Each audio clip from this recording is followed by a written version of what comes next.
Hello, नमस्कार। कोविड-19 के इस मुश्किल घड़ी में बच्चों, हम सभी लोग अपने घरों में रहकर कार्य करने के लिए थोड़ा मजबूर हैं।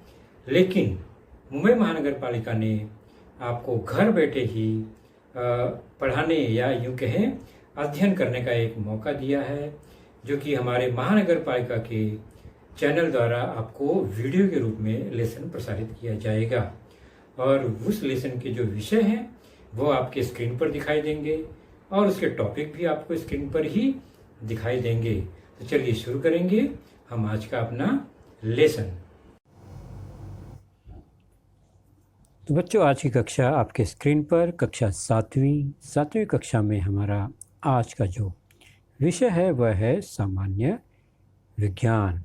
और सामान्य विज्ञान में आज हम जिस पाठ पर चर्चा करेंगे वह है आपके पाठ्य पुस्तक से lesson number 13, changes physical and chemical, अर्थात प्रकरण 13वां, परिवर्तन, जो कि भौतिक और रासायनिक पदार्थ में या भौतिक और रासायनिक पदार्थ यह पाठ का नाम है।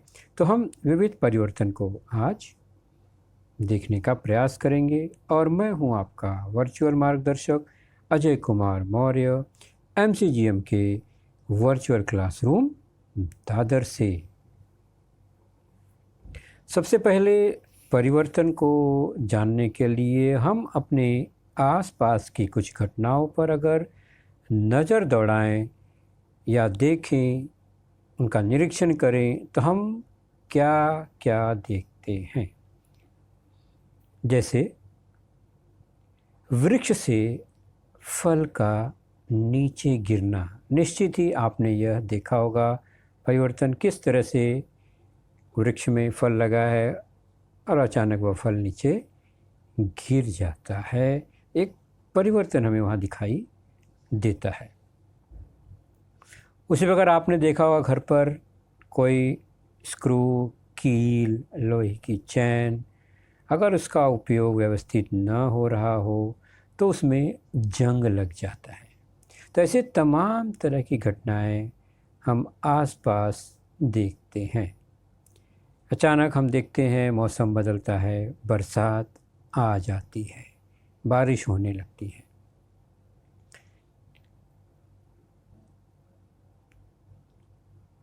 उसी प्रकार हम बटन दबाते हैं तो विद्युत का जो बल्ब है, इलेक्ट्रिक बल्ब है, वह प्रकाशित हो जाता है, यानी उसमें आपको एक परिवर्तन नज़र आता है। उसी प्रकार सब्जी को काटते हैं तो वह छोटे छोटे टुकड़े में परिवर्तित हो जाता है। आपने देखा होगा पटाखा को जब हम जलाते हैं तो वह फूटता है, ध्वनि और रोशनी में परिवर्तित होता है। आपने देखा होगा बर्फ़ का आकार धीरे धीरे वह पिघल जाता है और वह एक ठोस से द्रव या पानी में बदल जाता है। ऐसे ही दूध को दही में परिवर्तित किया जाता है। आप अपनी पेंसिल को नोक टूटने पर शार्पनर में घुमाकर उसका आकार बदलते हैं और नोक को बाहर निकालते हैं, यानी नुकीला बन जाता है। उसी प्रकार और एक उदाहरण कि गुब्बारा आपने देखा होगा फुलाते समय कभी कभी वह फूट जाता है, या किसी नुकीली चीज़ से या किसी रसायन की वजह से वह फूट जाता है, या बहुत दिनों बाद उसका हवा निकलता है और उसका आकार छोटा छोटा होता जाता है। तो ऐसे तमाम परिवर्तन हम अपने आसपास देखते हैं बच्चों। अब इन्हीं परिवर्तन को एक विविध अनुभव आकृति द्वारा समझने का प्रयास करते हैं। तो बताइए यह क्या है। तो यह है ग्लास में रखा हुआ बर्फ़ का टुकड़ा, और हम देखते हैं कुछ समय बाद यह पिघल जाता है, इसकी अवस्था, इसका आकार बदल जाता है। उसी प्रकार यह है गुब्बारा। तो गुब्बारा, फूला हुआ गुब्बारा कुछ समय बाद या तो वह फूट जाता है या उसकी हवा कम होती जाती है, आकार बदल जाता है। आकार बदल रहा है धीरे धीरे, लेकिन फूटने की क्रिया बहुत तेज़ी से होती है, तुरंत फूटता है वो।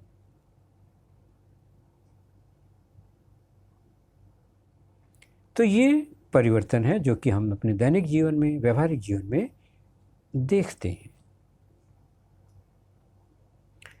तो पहला है बर्फ़ का पिघलना और दूसरे हैं गुब्बारे का फूटना।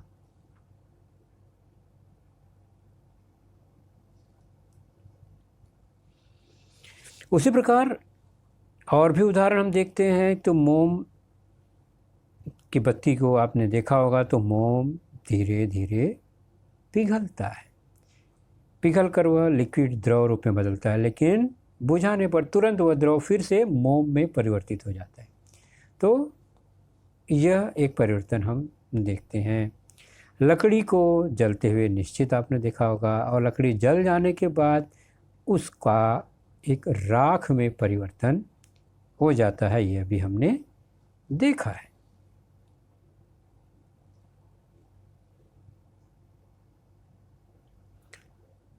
तो मोम का पिघलना, लकड़ी का जलना, जलकर राख होना, यह परिवर्तन हमने अपने दैनिक जीवन में अनुभव किया है।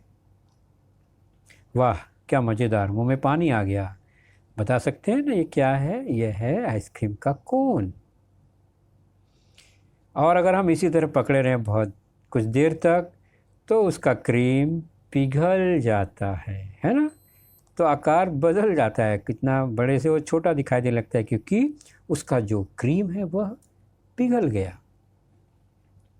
और ये क्या है? आपने कई उत्सव में, शादी ब्याह, दिवाली के त्यौहार में इस तरह के नज़ारे आसमान की ओर देखा होगा। यह है आतिशबाजी, पटाखों का फूटना। दूर से देखने पर कुछ इस तरह यह दिखाई देता है।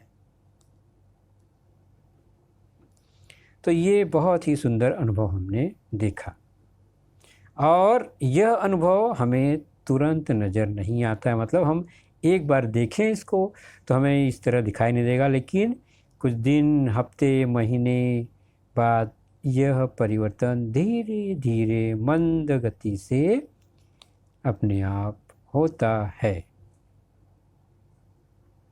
यह क्या, कौन सा परिवर्तन है? यह है पौधों का धीरे धीरे बढ़ना। तो यह भी एक परिवर्तन ही है जो कि प्राकृतिक रूप से होता ही रहता है, लेकिन बहुत धीमे धीमे होता है।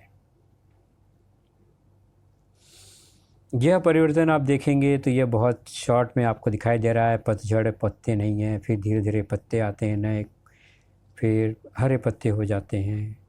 यह साल भर की प्रक्रिया है, यानी मौसम दर मौसम वृक्ष में यह परिवर्तन होता है। तो मौसम में जो परिवर्तन हम अनुभव करते हैं, उसी प्रकार रोज़ हम यह अनुभव करते हैं सूर्योदय और निश्चित समय पर सूर्यास्त। यह रेगुलर होने वाली घटनाएं हैं, यानी दिन सुबह, सुबह से शाम, शाम से फिर रात, रात से सुबह, सुबह से शाम, यह क्रिया होती रहती है, यह परिवर्तन होती रहता है। तो सूर्योदय, सूर्यास्त की घटना, यह परिवर्तन हम हमेशा अनुभव करते हैं। और यह समुद्र में उठने वाली लहरें, ज्वार, जब पानी का स्तर बढ़ता हुआ नज़र आता है, और भाटा, जब पानी का स्तर कम होता जाता है। तो हम समुद्र में उठने वाली ज्वार और भाटा की लहरों का भी अनुभव करते हैं। अगर आपने नहीं किया है तो मुंबई के चौपाटी पर जाएंगे तो आपको यह प्रत्यक्ष रूप से इसका अनुभव हो जाएगा, या किसी भी समुद्री इलाके में जहाँ पर सागरी किनारा है, वहाँ आप जाएंगे तो आपको यह अनुभव दिखाई देगा। और यह है तुरंत होने वाला परिवर्तन, कंपन होता है, रिंग बजती है। तो यह परिवर्तन भी हमने बहुत अनुभव किया है। आजकल मोबाइल फ़ोन पर हम देखते हैं अचानक घंटी बजती है, कंपन होता है। तो वस्तुओं का काँपना, हिलना, ये बहुत सारे परिवर्तन को हम अपने दैनिक जीवन में देखते हैं। चलिए, यह क्या हो रहा है इस चित्र में, आप क्या देख रहे हैं? तो हम देख रहे हैं कि एक वृक्ष है, आम का पेड़ है, उसमें कैरी निकलती है, कैरी आम बनती है और वह पककर नीचे गिर जाती है। तो वृक्ष से फल का गिरना, यह भी एक परिवर्तन है और वह नीचे की ओर गिरते हुए हमें दिखाई देता है।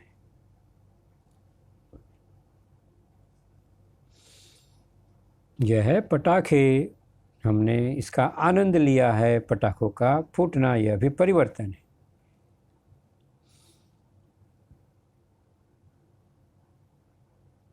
यह आवाज़ करने वाले, ध्वनि निर्माण करने वाले पटाखे हैं लेफ्ट में, और राइट में ज़्यादा प्रकाश निर्माण करने वाले पटाखे हैं। तो हमने जितने उदाहरण अभी देखे बच्चों, उन सभी उदाहरणों में कोई न कोई परिवर्तन दिखाई देता है। तो आपसे अगर मैं पूछूं कि उन परिवर्तन में सब परिवर्तन क्या एक जैसा है? बिल्कुल नहीं, कुछ न कुछ परिवर्तन सब में है। तो विज्ञान की भाषा में हमने ये जो कुछ भी परिवर्तन देखा, उनके अलग अलग प्रकार या आपको नाम दिखाई देंगे कि हर परिवर्तन कुछ अलग प्रकार के परिवर्तन का उदाहरण है। तो हम कौन कौन से परिवर्तन के बारे में चर्चा करेंगे? तो हमने अभी जो देखा वो सब इतनी प्रकार के परिवर्तन में विभाजित है। आप कहेंगे इतना सारा परिवर्तन कैसे याद होगा? याद करने की ज़्यादा इसमें ज़रूरत ही नहीं है। हम नाम को देखेंगे तो बहुत आसानी से वह समझ में आने लगेगा और फिर उदाहरण से हम उसे अच्छी तरह से याद कर सकेंगे। जैसे कि एक है प्राकृतिक परिवर्तन। तो प्राकृतिक परिवर्तन यह है, नेचुरल है, प्राकृतिक है, जो अपने आप होता है, जिसमें मनुष्य का कोई योगदान नहीं है उस परिवर्तन में, वो प्रकृति में अपने आप होता रहता है, जिसे हम नेचुरल चेंजेस कहते हैं। दूसरा है मैन मेड चेंजेस, अर्थात मानव निर्मित परिवर्तन, यानी इस परिवर्तन में कहीं न कहीं मानव, मनुष्य का योगदान होता है। हम उदाहरण द्वारा हर एक को समझेंगे, अभी केवल नाम को देख लेते हैं। अगला है उपयोगी परिवर्तन, यानी ऐसा परिवर्तन जो मानव समाज के लिए बहुत ही उपयोगी है, हमारे लिए बहुत उपयोगी है, ऐसे परिवर्तन को हम उपयोगी परिवर्तन कहेंगे। दूसरा है हानिकारक परिवर्तन, अर्थात ऐसा कोई परिवर्तन हो जिससे मनुष्य को हानि पहुंचती हो, तो हम उसे कहेंगे ये हमारे लिए हानिकारक परिवर्तन है। अगला है शीघ्र परिवर्तन, क्विक, तुरंत। तो क्विक परिवर्तन मतलब बहुत जल्दी, कम समय में होने वाला जो परिवर्तन होता है उसे हम फास्ट या क्विक चेंजेस कहते हैं, शीघ्र परिवर्तन। दूसरा है मंद, ठीक उसका उल्टा, स्लो चेंजेस, मंद परिवर्तन, जो परिवर्तन होने में अपेक्षाकृत बहुत अधिक समय लगता हो, धीरे धीरे होता हो, ऐसे परिवर्तन को मंद परिवर्तन कहते हैं। अगला है उत्क्रमणीय परिवर्तन। थोड़ा कठिन शब्द लग रहा है ना? उत्क्रमणीय परिवर्तन, रिवर्सिबल। उत्क्रमणीय मतलब ऐसा परिवर्तन कि जिसे हम उल्टा कर सकते हैं, यानी एक बार परिवर्तन से कोई चीज़ बदल गया तो उसको फिर से हम ला सकते हैं। जैसे मोम को पिघलाते हैं तो वो द्रव में बदलता है और तुरंत पिघला हुआ मोम वापस ठोस मोम में बदल जाता है। तो यह दोनों तरफ से होता है, हम द्रव को ठोस और ठोस को द्रव भी अपने आप बन सकता है, रिवर्सिबल है, इसलिए इसे उत्क्रमणीय परिवर्तन कहते हैं। तो ठीक उसका उल्टा अनुत्क्रमणीय परिवर्तन, जिसे हम कहते हैं इरिवर्सिबल चेंजेस, अर्थात ऐसा परिवर्तन जो एक बार हो गया तो हो गया, मतलब हम नए वस्तु या पदार्थ को वापस नहीं पा सकते परिवर्तन होने के बाद, तो वह है अनुत्क्रमणीय परिवर्तन। अगला है आवर्ती परिवर्तन। आवर्ती परिवर्तन मतलब वह परिवर्तन जो निश्चित समयावधि के बाद बार बार होते रहता है, पीरियोडिक चेंजेस कहलाता है। जैसे कि दिन के बाद रात, रात के बाद दिन, सुबह के बाद शाम, शाम के बाद सुबह, यह पीरियोडिक चेंजेस है, आवर्ती परिवर्तन है।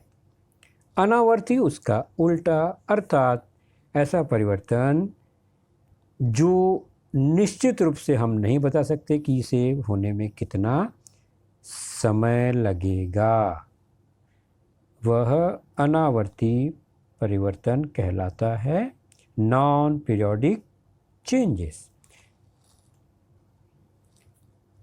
फिर है रासायनिक परिवर्तन। ऐसा परिवर्तन जिसमें पदार्थ का जो गुणधर्म है वही बदल जाए, यानी कुछ नया पदार्थ मिल जाए परिवर्तन होने के बाद, और वह नए पदार्थ से हम पुराना पदार्थ फिर से नहीं पा सकते, वह रासायनिक परिवर्तन कहलाता है।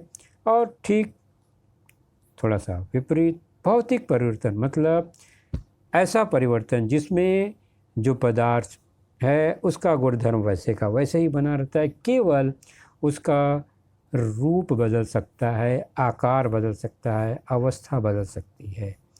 तो भौतिक परिवर्तन हो सकता है, उसका रासायनिक गुणधर्म वैसे का वैसे ही बना रहता है।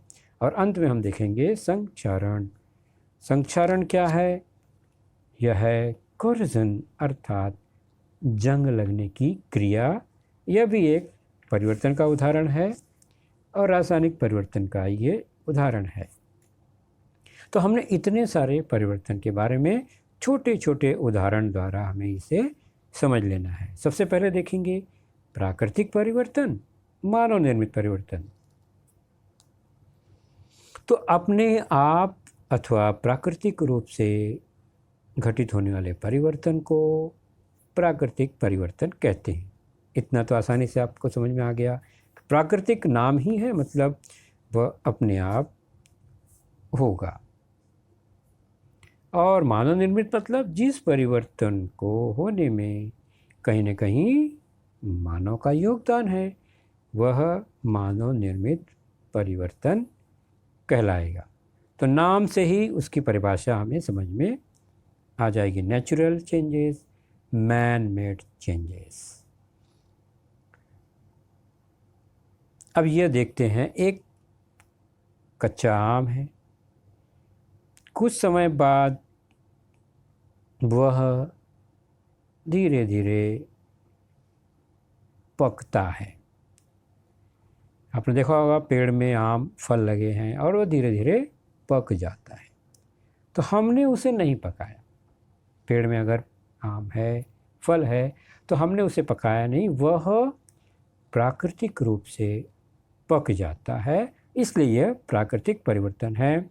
हम चाहें न चाहें वह फल जरूर कभी न कभी पक जाएगा। बारिश प्राकृतिक परिवर्तन है यह, हमारा इसमें कोई योगदान नहीं है। अपने अपने कालावधि अनुसार, मौसम अनुसार वर्षा कम अधिक मात्रा में प्राकृतिक रूप से होती ही है।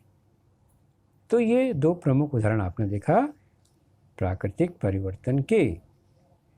तो वैसे समुद्र की ज्वार भाटा, भूकंप आना और ऐसे बहुत सारी क्रियाएं हैं, सब वो प्राकृतिक ही परिवर्तन में ही आता है। अगला है मानव निर्मित। निश्चित है कि यह परिवर्तन मनुष्य कर रहा है। जैसे कि मिट्टी है, उसका आकार बदलकर एक बर्तन बना दिया, तो यह मानव निर्मित परिवर्तन हुआ। और आपने यह निश्चित इस परिवर्तन का लाभ लिया है, तो यह लाभदायक भी है, उपयोगी भी है। घर में रोटी बनाना आटे से, तो यह मानव निर्मित परिवर्तन है। प्राकृतिक रूप से तो केवल हमें गेहूं ही मिलेगा। आटा बनाना, रोटी बनाना, यह मानव निर्मित है और बहुत ही उपयोगी परिवर्तन है, क्योंकि हमारे लिए एक सुपाच्य आहार भोजन बन जाता है इससे। तो ये मानव निर्मित परिवर्तन हो गए और प्राकृतिक परिवर्तन भी हो गए। अब दूसरी जोड़ी है उपयोगी परिवर्तन, हानिकारक परिवर्तन। नाम से ही पता चल रहा है, ऐसे परिवर्तन जो मानव के लिए उपयोगी होते हैं, उन परिवर्तन को उपयोगी परिवर्तन कहते हैं। है ना आसान बात? कितना आसान सा परिभाषा है। यूज़फुल चेंजेस है, हमारे लिए उपयोगी हो। और फिर हानिकारक का अर्थ हुआ कि ऐसा परिवर्तन जो मनुष्य को कहीं न कहीं हानि पहुंचाए। तो जिस परिवर्तन से कहीं न कहीं मानव को हानि पहुंचती है, ऐसे परिवर्तन को हानिकारक परिवर्तन कहते हैं। तो ये है harmful changes and useful changes आपने देखे। तो नाम से ही परिभाषा मिल जाएगा, इसलिए हमें परिभाषा रटने की, याद करने की ज़रूरत नहीं है। उदाहरण देख लेते हैं। तो अभी हमने एक उदाहरण देखा मानव निर्मित परिवर्तन में, उसमें यह उपयोगी परिवर्तन है। तो कुछ घटनाएं कई परिवर्तन का उदाहरण हो सकती हैं, जैसे ये मानव निर्मित परिवर्तन का उदाहरण है, उपयोगी परिवर्तन का भी उदाहरण है। रोटी बनाना उपयोगी परिवर्तन ही है, और दूध से दही का बनना वह भी उपयोगी परिवर्तन है। और फिर दही से मक्खन बनाना, मक्खन से घी बनाना, सब उपयोगी परिवर्तन है। हानिकारक परिवर्तन क्या है? तो आंधी तूफान के कारण पेड़ का टूटना, गिरना, यह जो परिवर्तन है यह हानिकारक है, भले ही वह प्राकृतिक रूप से ही क्यों न हो। इससे मनुष्य को हानि पहुंचती है, जान माल का नुकसान होता है। मौसम का प्रदूषित होना, धुएं निकलना, ये जो परिवर्तन होता है सब हानिकारक परिवर्तन है। तीसरी जोड़ी हम देख रहे हैं मंद परिवर्तन, स्लो चेंजेस। शीघ्र परिवर्तन, फास्ट रैपिड चेंजेस। ये क्या है? तो जिस परिवर्तन को होने में काफ़ी समय लगता हो, जिस परिवर्तन में बहुत अधिक समय लगता हो या बहुत धीरे धीरे होता हो, ऐसे परिवर्तन को मंद परिवर्तन कहते हैं। तो उसका उल्टा शीघ्र परिवर्तन। तो आप निश्चित ही बता सकते हैं कि शीघ्र परिवर्तन क्या होगा। तो जिस परिवर्तन में बहुत कम समय लगता है, यानी समय बहुत कम लगता हो, ऐसे परिवर्तन को शीघ्र परिवर्तन कहते हैं। तो एक स्लो है, एक फास्ट है। अब मंद परिवर्तन निश्चित है कि मैंने कहा था आपसे पहले भी, यह पौधा धीरे धीरे बढ़ता है, समय लगता है। मौसम का परिवर्तन धीरे धीरे होता है, ऋतुएं धीरे धीरे बदलती। तो पेड़ पौधे में आप देख रहे हैं बदलाव जो आ रहा है वह धीरे धीरे आ रहा है, मंद परिवर्तन का उदाहरण है। फलों का पकना भी वह लाभदायक हो, प्राकृतिक भी हो, लेकिन वह मंद परिवर्तन है, उसमें समय लगता है। तुरंत फल कोई भी नहीं पकता है।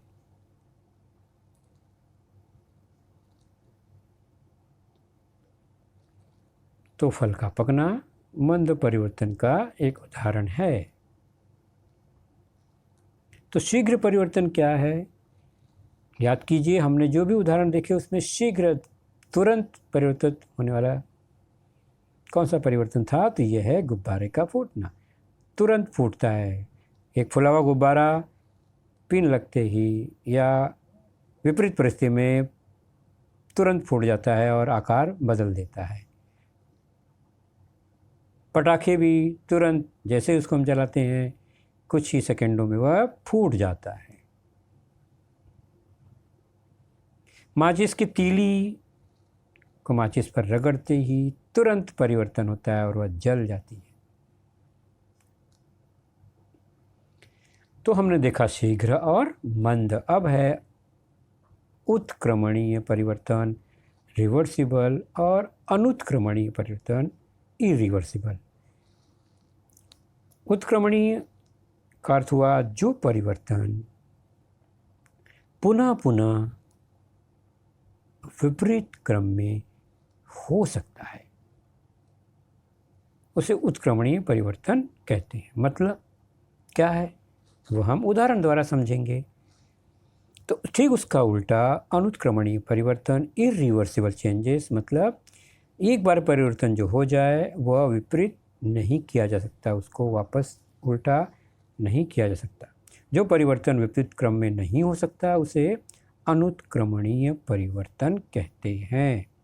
उदाहरण देखते हैं उत्क्रमणीय का। तो मोम का पिघलना याद आया ना आपको? यह मोम है, पिघलकर फिर से मोम बन सकता है, तो उत्क्रमणीय है।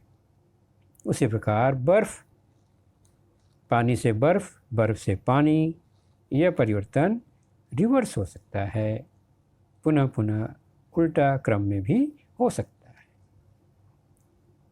तो पानी से बर्फ़ बनता है और बर्फ़ से पुनः पानी बनाया जा सकता है। मोम को पिघलाकर फिर से मोम प्राप्त किया जा सकता है। तो ये परिवर्तन उत्क्रमणीय परिवर्तन है। तो अनुत्क्रमणीय परिवर्तन, इरिवर्सिबल चेंजेस कौन सा है? तो ये लकड़ी है, जलकर राख हो गया, लेकिन राख से पुनः लकड़ी का निर्माण हम नहीं कर सकते। एक बार कच्ची कैरी पककर पका फल बन गया, तो फल से हम वापस कैरी या कच्चा आम नहीं बना सकते। तो यह इरिवर्सिबल है, अनुत्क्रमणीय परिवर्तन है। तो लकड़ी जलकर राख बन जाती है, परंतु राख से पुनः लकड़ी नहीं बन सकती। और कच्ची कैरी पकाकर आम बन जाता है, जबकि पके आम को फिर से कैरी नहीं बनाया जा सकता। तो यह परिवर्तन है अनुत्क्रमणीय परिवर्तन। तो हम जोड़ी जोड़ी में देख रहे हैं और बहुत आसानी से समझ में आ रहा है। अगला है आवर्ती और अनावर्ती, पीरियोडिक, नॉन पीरियोडिक। आवर्ती परिवर्तन मतलब वह परिवर्तन निश्चित अवधि बाद पुनः पुनः होना, बार बार होना। तो कुछ परिवर्तन निश्चित समयावधि के पश्चात पुनः पुनः घटित होते हैं, ऐसे परिवर्तन को आवर्ती परिवर्तन, पीरियोडिक चेंजेस कहते हैं। जबकि कुछ परिवर्तन एक बार घटित होने के पश्चात वह पुनः कब घटित होगा यह निश्चित रूप से नहीं बताया जा सकता, ऐसे परिवर्तन को अनावर्ती परिवर्तन कहते हैं। आवर्ती परिवर्तन का सबसे बढ़िया उदाहरण आपने अनुभव किया है, सुबह, सूर्योदय और सूर्यास्त। ये परिवर्तन एक के बाद एक दोबारा घटित होते रहते हैं। ज्वार आता है, ज्वार के बाद भाटा, फिर भाटे के बाद ज्वार। तो यह आवर्ती परिवर्तन होते रहता है। दिन और रात पृथ्वी के घूमने से यह भी आवर्ती परिवर्तन ही है। हम देखते हैं गर्मी के बाद बरसात, बरसात के बाद ठंडी, ठंडी के बाद गर्मी। यह भी एक निश्चित क्रम में मौसम आता है। आवर्ती परिवर्तन होता है परिभ्रमण के कारण।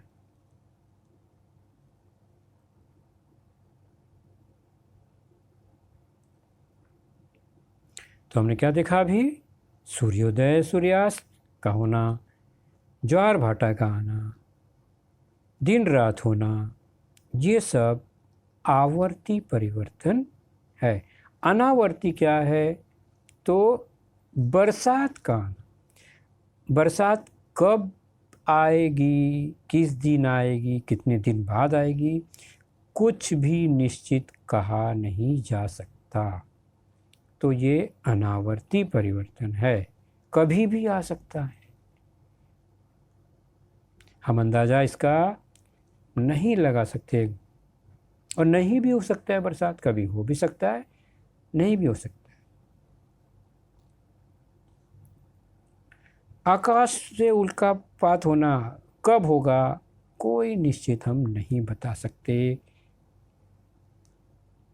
तो अनावर्ती परिवर्तन है यह। तो घटना तो होती रहती है, लेकिन हमें निश्चित कालावधि स्थान का पता नहीं होता। तितली का फूलों से उड़ना, फूलों पर बैठना, यह हम निश्चित अंदाज़ा बिल्कुल नहीं लगा सकते कि तितली उस फूल पर बैठेगी भी दोबारा कब, या नहीं बैठेगी। पक्षी पेड़ से उड़ता है, किस पेड़ पर कब बैठेगा, कोई अंदाज़ा नहीं है। अनावर्ती परिवर्तन है। हम समयावधि और स्थान दोनों का अंदाज़ा नहीं लगा सकते। तो फूल पर बैठे तितली का उड़ना, आकाश से उल्कापात होना, वर्षा होना, सब अनावर्ती परिवर्तन है। अब चलते हैं भौतिक और रासायनिक परिवर्तन। तो हमने जितने परिवर्तन अब देखे बच्चों, उनमें से कुछ परिवर्तन भौतिक होते हैं, कुछ परिवर्तन रासायनिक रूप से होते हैं। वो क्या है उसे हम जान लेते हैं। भौतिक परिवर्तन मतलब ऐसा परिवर्तन जिसमें पदार्थ का गुणधर्म नहीं बदलता। जैसे शक्कर का एक गुणधर्म है मीठा, तो वो किसी भी रूप में हो तो वो मीठा ही रहेगा, चाहे वो पानी में घुल जाए या वह क्रिस्टल के रूप में हो। मतलब गुणधर्म उसका नहीं बदला, आकार भले बदल गया। तो ऐसे पदार्थ जिसके गुणधर्म नहीं बदलते, केवल भौतिक परिवर्तन होता है, उसे हम भौतिक परिवर्तन कहते हैं। जबकि जिन पदार्थों में पदार्थों के गुणधर्म, जिस परिवर्तन में पदार्थों के गुणधर्म बदल कर उसका रूपांतरण नए पदार्थ में हो जाता है, ऐसे परिवर्तन को रासायनिक परिवर्तन कहते हैं। शक्कर का उदाहरण लें तो अगर शक्कर को हम जला दें तो काला राख हो जाता है, तो उस राख का गुणधर्म शक्कर से बिल्कुल अलग हो जाएगा। तो यहाँ पर शक्कर का रासायनिक परिवर्तन हो गया। जबकि शक्कर को हमने पानी में घोल दिया था तो उसका भौतिक परिवर्तन ही हुआ, उसके गुणधर्म सलामत थे। अब देखते हैं यह है लकड़ी, और लकड़ी से हमने देखा है काट के, छील कर, जोड़ कर हम फर्नीचर बना लेते हैं। तो उस लकड़ी के गुणधर्म में और इस फर्नीचर के गुणधर्म में, लकड़ी में कोई अंतर आएगा नहीं। लकड़ी तो लकड़ी ही रहेगी, केवल उसका रूप आकार बदला, मतलब भौतिक परिवर्तन ही हुआ। तो लकड़ी से फर्नीचर का बनना, मेज का बनना, कुर्सी का बनना, टेबल बनना, सब भौतिक परिवर्तन का उदाहरण है। वैसे ही हमने देखा है यह उदाहरण, यह है पानी द्रव रूप में, यह है पानी को अगर हम ठंडा कर दें, तापमान घटा दें, तो उसका रूप बदल जाएगा, वह बर्फ़ बन जाएगा। लेकिन भौतिक गुणधर्म वैसा ही रहेगा, क्योंकि हम बर्फ़ को पिघलाते हैं तो फिर से पानी हमें मिल जाता है उसी गुणधर्म का। तो बर्फ़ को अगर हम गर्म करें सामान्य तापमान पर, वह द्रव में बदल जाएगा, और गर्म करें तो वह भाप में भी बदल सकता है। तो 3 परिवर्तन यहाँ दिखाई दिया, पानी, पानी से बर्फ़, बर्फ़ से भाप, भाप से पानी। यह परिवर्तन पानी की केवल अवस्था बदलता है, उसका रूप बदलता है। द्रव, द्रव से ठोस, ठोस से गैस। तो भौतिक परिवर्तन का यह बहुत ही अच्छा उदाहरण है।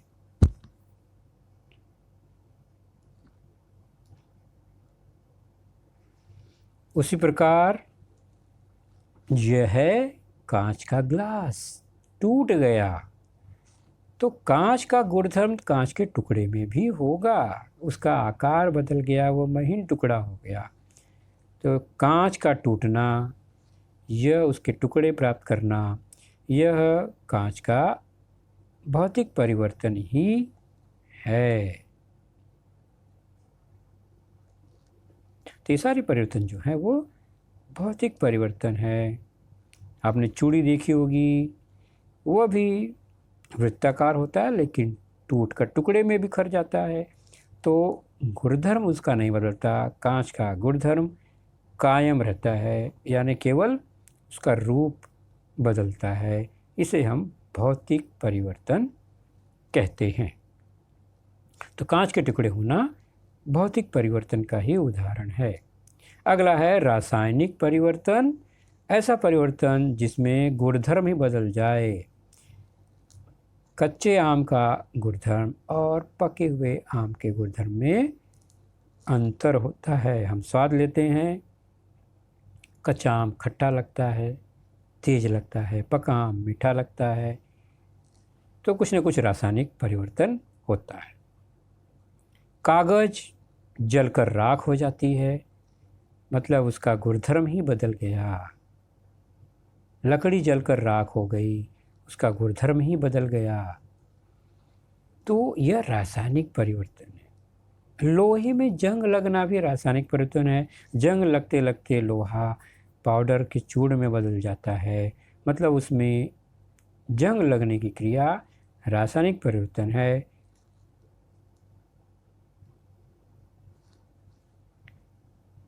तो इन परिवर्तन के बाद जो नए पदार्थ मिलते हैं वह बिल्कुल ही गुणधर्म में मूल पदार्थ से अलग होते हैं।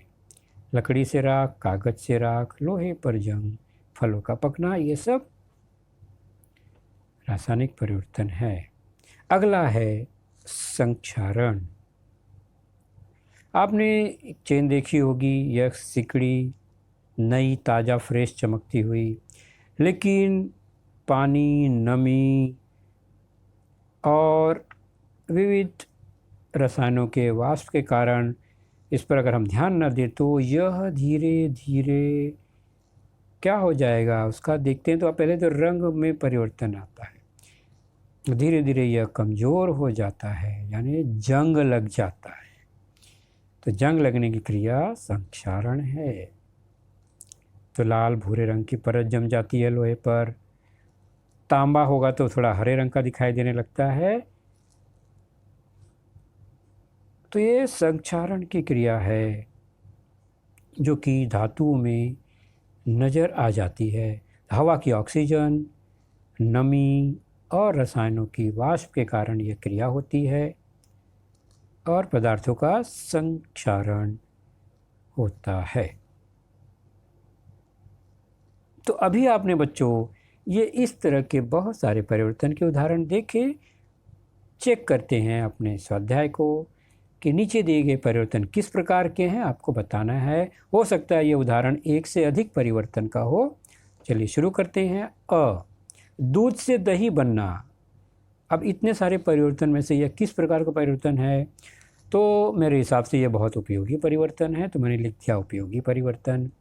फिर मुझे याद आया कि यह रासायनिक परिवर्तन है, क्योंकि दही से फिर दूध नहीं बना सकते, गुणधर्म बदल गया। दही का और दूध का गुणधर्म बिल्कुल अलग है। मंद परिवर्तन है, यह तुरंत नहीं होता है, दूध से दही बनने में समय लगता है। फिर अनुत्क्रमणीय है, मतलब रिवर्स नहीं कर सकते, दही से पुनः दूध नहीं प्राप्त किया जा सकता। तो यह एक उदाहरण कई प्रकार के परिवर्तन को दर्शाता है। उसी प्रकार दूसरा देखते हैं, पटाखा फूटना। पटाखा फूटता है, मतलब यह एक रासायनिक परिवर्तन हो गया। दूसरा है शीघ्र, बहुत तेज़ी से जल्दी घटित होता है यह। और अनुत्क्रमणी ये भी है, फूटे हुए पटाखे से, जले हुए पटाखे से पुनः वह बारूद या पटाखा नहीं प्राप्त किया जा सकता।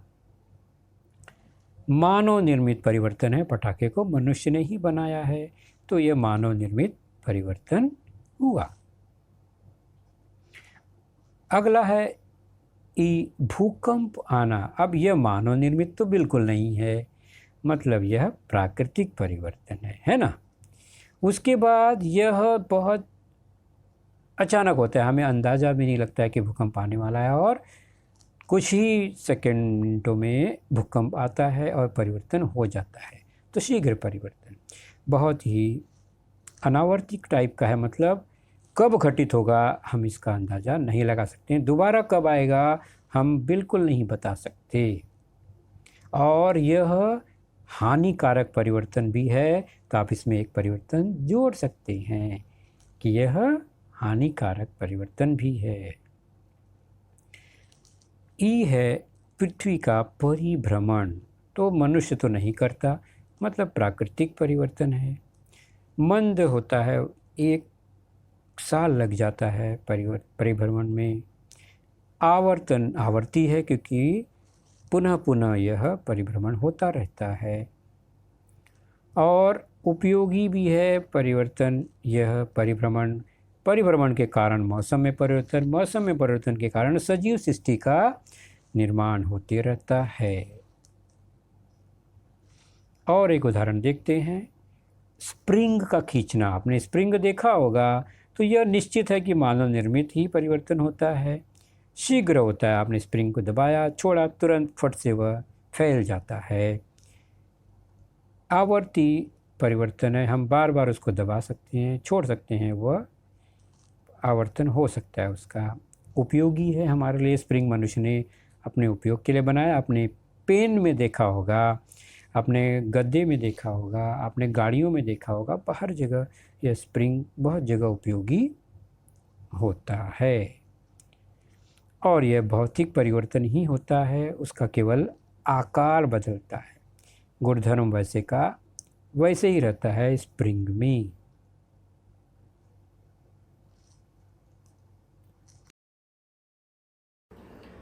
तो बच्चों, आपने देखा आज का लेसन, उसके प्रमुख मुद्दों को ध्यान से बार बार दोबारा देखकर समझने का प्रयास कीजिए, क्योंकि एक बार देखने पर किसी को भी वो पूरा मुद्दा समझ में नहीं आता। तो जैसे ही हम 2 बार 3 बार देखेंगे तो हमें वह समझ में आने लगेगा। और इसके आगे की जानकारी जो होगी बच्चों, वह निश्चित ही हमारे अगले वीडियो में होगी। तो उस वीडियो को देखने के लिए, उसकी सूचना प्राप्त करने के लिए जो नीचे सब्सक्राइब का बटन होता है उसे ज़रूर प्रेस कीजिए और नोटिफिकेशन ऑन रखिए, ताकि जैसे ही हमारा लेसन चैनल पर डाला जाएगा आपको वह तुरंत प्राप्त होगा। तो अपना ख्याल रखिए, सुरक्षित रहिए। Thank you.